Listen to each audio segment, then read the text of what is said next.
Welcome back to Chapter to Cinema, the podcast where books meet the big screen.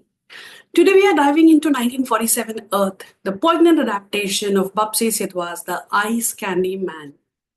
If you are ready to explore love, betrayal, and the harrowing backdrop of partition, you are in the right place. Buckle up because this one's as heart wrenching as it is thought provoking.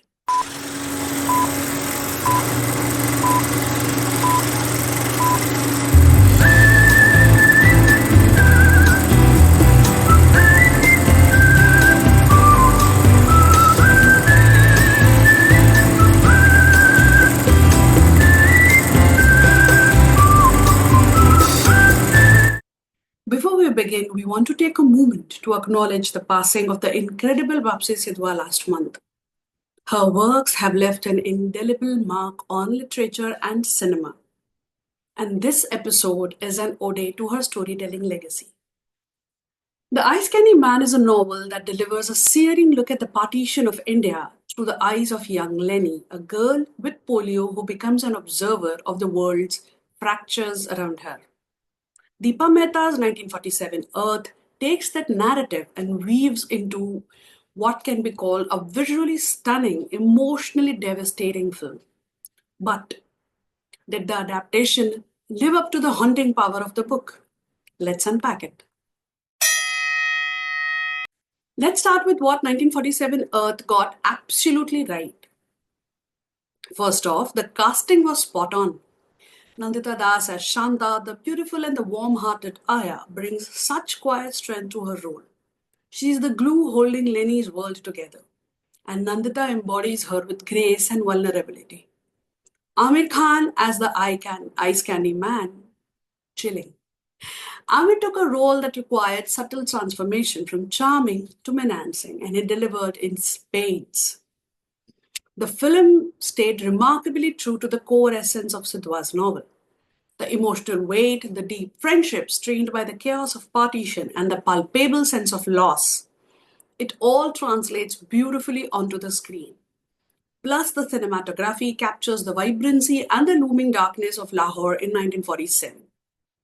Credit where credit is due. Deepa Mehta knows how to tell a story with visuals alone. Now let's talk about creative liberties. A novel allows for introspection and lingering thoughts, while cinema leans on visual clues and dialogues. One significant shift is the pacing. The film condenses parts of Lenny's internal reflections and expands on Shanta's relationship with the two men vying for her affection. This places more emphasis on the romantic elements, which, while engaging, slightly shift the focus away from Lenny's personal coming of age journey.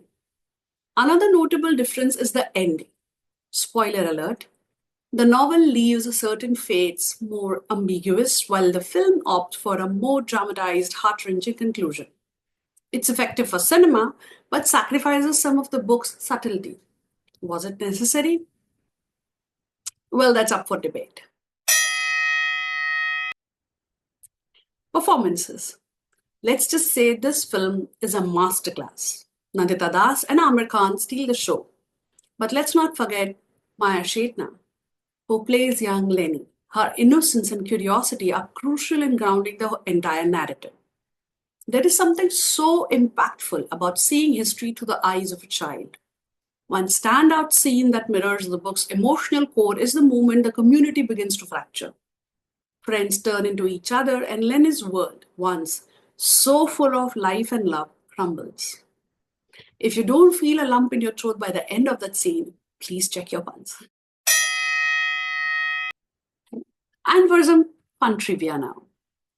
Did you know Amir Khan actually studied ice cream vendors to get into the character? Well, Mr. Perfectionist, as he's also known as, was bound to do this, isn't it?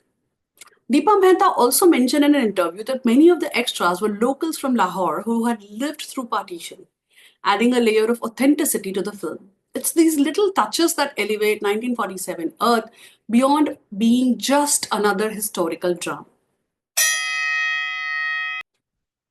So, did 1947 Earth do justice to the Ice Candy Man? For the most part, absolutely yes, it did.